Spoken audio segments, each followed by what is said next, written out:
Hi, this is Drogie, and today I'm gonna explain to you the new tool-assisted speedrun for the 100 coin star in Bob-Omb Battlefield. So what is special about this task? Well, in my opinion, it's the most impressive task of all time. It features BLJs, crazy flying, crazy pole mechanics, crazy Koopa the Quick manipulations, and, most crazily, a disappearing bomb that will come back later to help Mario spawn 2 stars at the same time. How does all of this work? Well, I'll explain to you, but first, very briefly, what is a tool-assisted speedrun?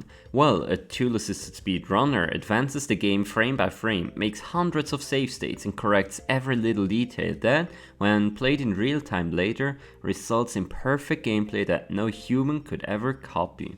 So, let's explain to you the 100 coin star task in Bob-Omb Battlefield, which is combined with the Koopa race star. Let's jump right in. We start by talking to Koopa the Quick to commence the race. Where you stand to start the race is important, but we'll see about that later. For the movement here, we want to start flying and land on this elevator at a really weird angle. Why is that?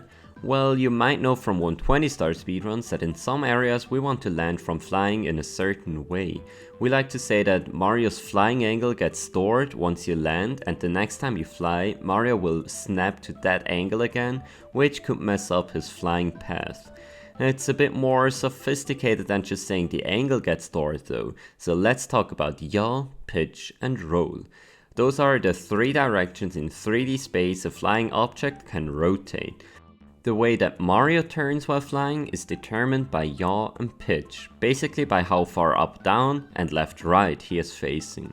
Roll is just visual, so what gets stored in between flights are yaw and pitch, and we call that yaw pitch conservation.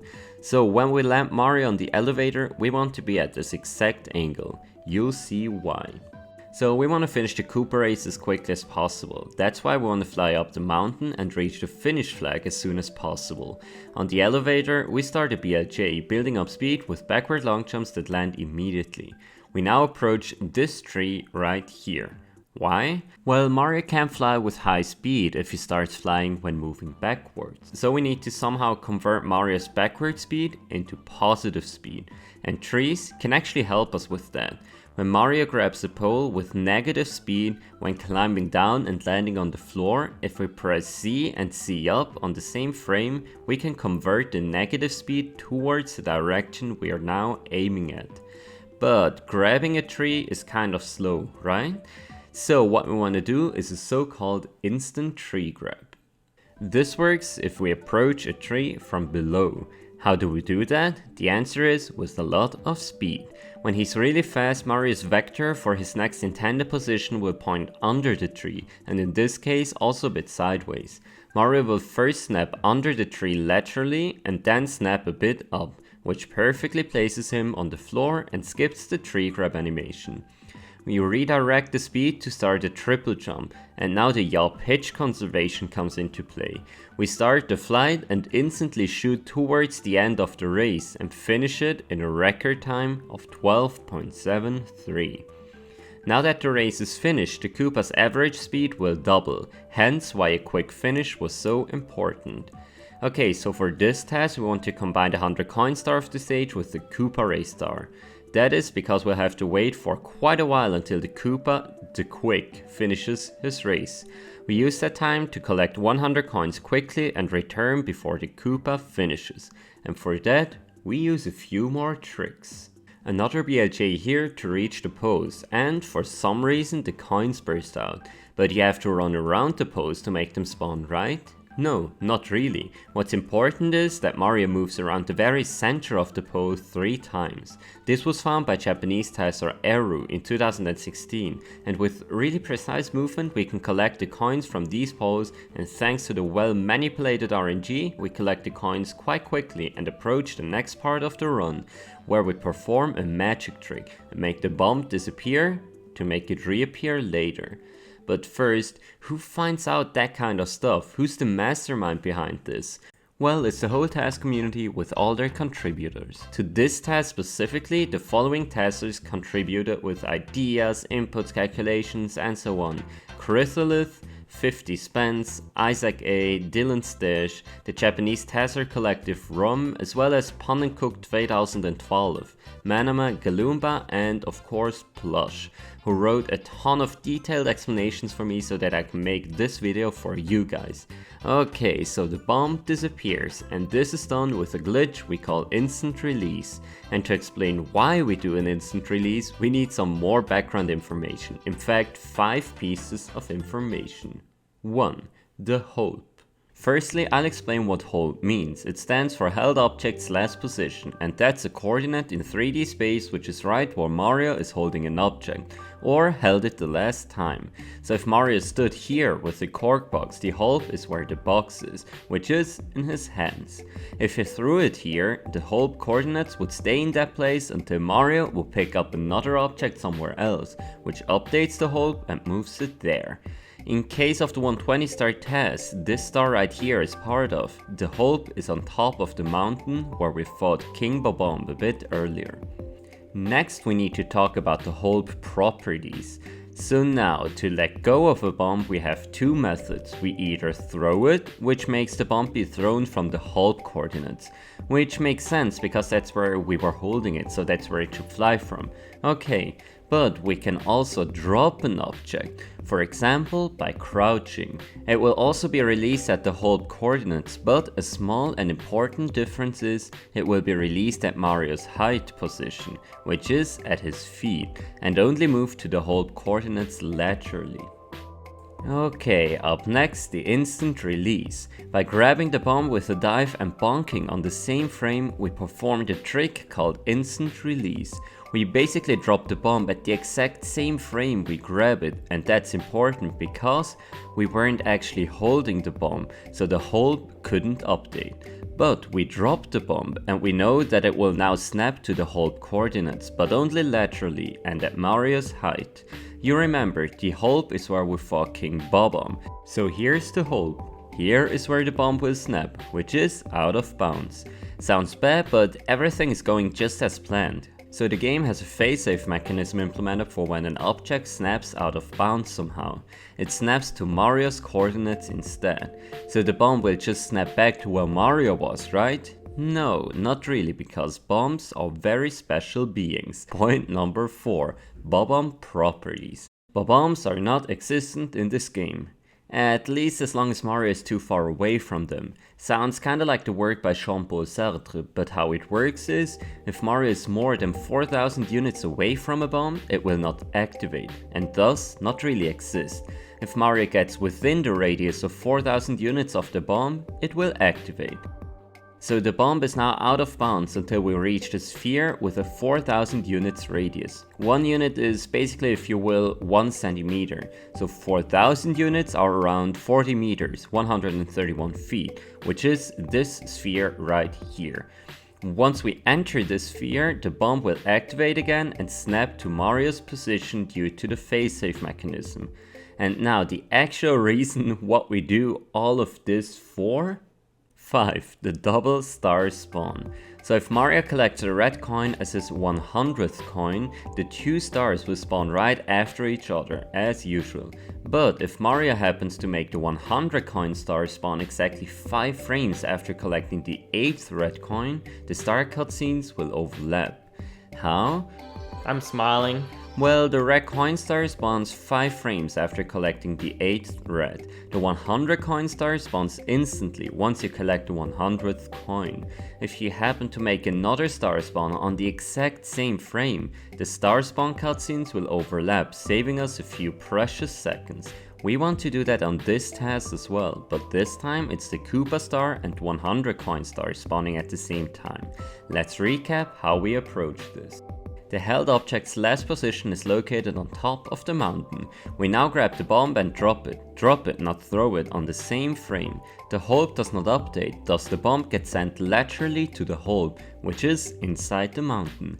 The bomb would now snap back to Mario, but because Mario is outside of the bomb's activation radius, the bomb will stay inactive until Mario enters its radius. And wait was the snapping. We finished the race before the Koopa gets there, and luckily the activation sphere of the Bob-Omb overlaps with the finish flag area, so once we get up there, the bomb snaps to Mario's position, explodes and spawns a coin. This is timed so perfectly that the coin is collected on the exact same frame the Koopa star spawns, causing the 2 star spawn cutscenes to overlap and save more time.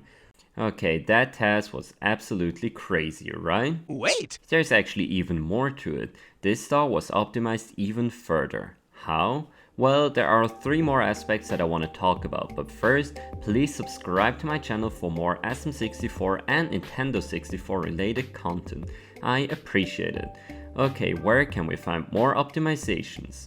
One section is the flying section. Mario can only collect 1 coin per frame, and if you were to collect 2 coins on the same frame, the game would always pick the coin that comes first in the game's memory. So we want to go the same direction as the game's memory, which is from 1 to 9 in this picture.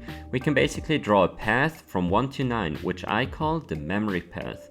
So if we were to move in the same direction as the memory path, we would collect 3 coins in this example. Against the direction, we'd only get 2, so that's something important to keep in mind for all the coin turns. Okay, the next section to optimize is right after the instant release. To reach the finish line before the Koopa, we once again convert our speed into positive speed from a BLJ on the elevator. We now perform a double jump, and a double jump's height is always based on Mario's speed, so we can get quite high. Now we perform a glitchy wall kick, basically a wall kick where we jump in a weird direction because we bonk at 2 walls within 1 frame. You get a more detailed explanation on glitchy wall kicks in another video of mine. The timestamp is found in the description below. After the glitchy wall kick, we perform a double jump dive and barely beat the Koopa by about 2 frames. But does the Koopa always reach the finish line at the same time? I bet the Teslas wish he did. In fact, we have influence on his speed. And this is the 3rd way to optimize this task even further, and it's possibly the most sophisticated way. So take a deep breath and try to focus as I explain to you the 5 ways the Koopa can be manipulated to reach the finish flag faster. 1. Bowling balls. Whenever Koopa gets close to a bowling ball, he jumps over it, and that speeds him up slightly. But we are too far away from the bowling balls, they only spawn if Mario is somewhat close to them. So scratch that idea of manipulating the Koopa. Number 2. Quick finish. So we want to finish the race as quickly as possible so his average speed doubles. Kind of lenient, right? Let's do this then. Number 3. The race start. Now it's getting a bit more complicated. Let's look at the starting section. When you talk to the Koopa, he will turn towards Mario for the dialogue and start the race with a certain angle which influences how fast he'll go. So it is important to find a good balance between 1. Talking to the Koopa as quickly as possible, and 2. Having him start at a good angle. Okay, number 4. The rubber band mechanic. Now the Koopa has a programmed rubber band mechanic. Whenever Mario is 1500 units or 50 meters away from the Koopa will speed up a bit. So we want to stay far enough away from the Koopa at pretty much any given time. But that is not always the case. Number 5. The exception. Sometimes we want to slow the Koopa down for a bit so he takes a better path. Here's an example. If we keep Koopa speed maxed, it could happen that he takes a weird path that loses time. Slowing him down for 1 specific frame though makes Koopa run the fast blue path. In fact, in this task we enter the Koopa's 1500 unit radius to slow him down for exactly 1 frame, and that frame is frame number 818, which is this one. Seen it? It was only on this frame. So now we know how to manipulate the Koopa, but how exactly do we know the perfect values that lead to a quick finish? Well, we can calculate them. For hours. I'm speaking many mathematicians calculating for many hours. That's too much work. Let's have a program do that work for us instead. A so-called brute forcer program tested every single possible value for the Koopa starting angle, which should be somewhere between the values 51,000 and 60,000, because everything else would be too slow.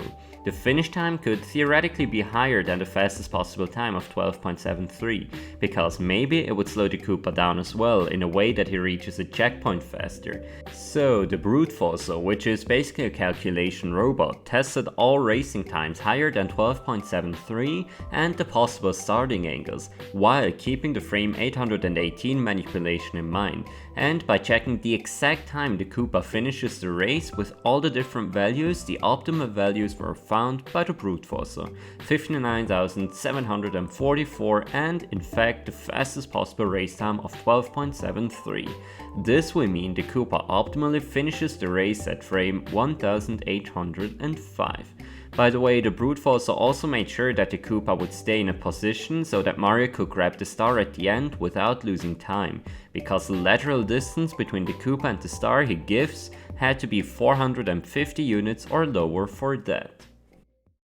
So let's watch the task in real time and summarize. We just did Bomb King, so we select the second mission.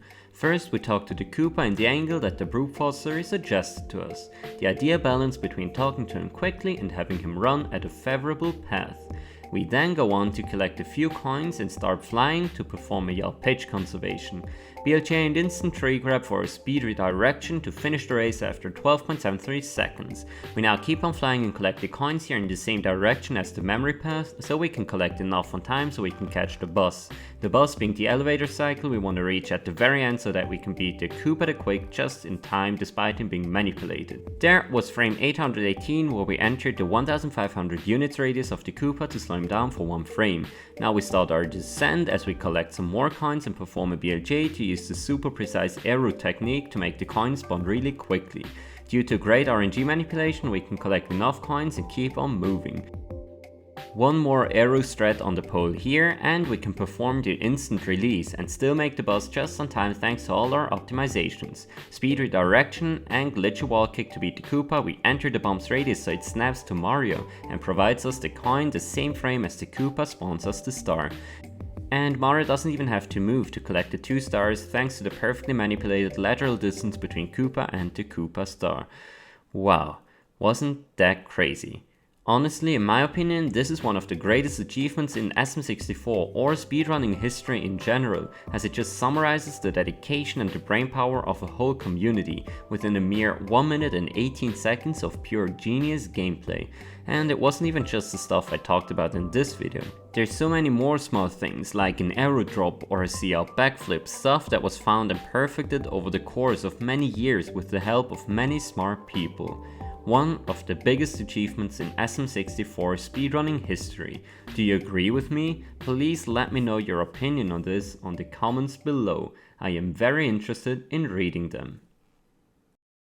This is Drogie. Thanks a lot for watching. Please also let me know in the comments if you like this video and if I should make more tasks or even single star speedrun explanations in the future. Thanks again to Plush for his document that is linked in the description below and for answering all my questions and also for just being such an awesome guy. Okay, please also make sure to follow my social media to stay updated on more projects of mine. For example, the He project I just recently tweeted updates about, and make sure to check out my other content on speedrunning and Nintendo 64 in general. Thank you very much, I do appreciate your time a lot, and now I wish you a very nice day. See ya.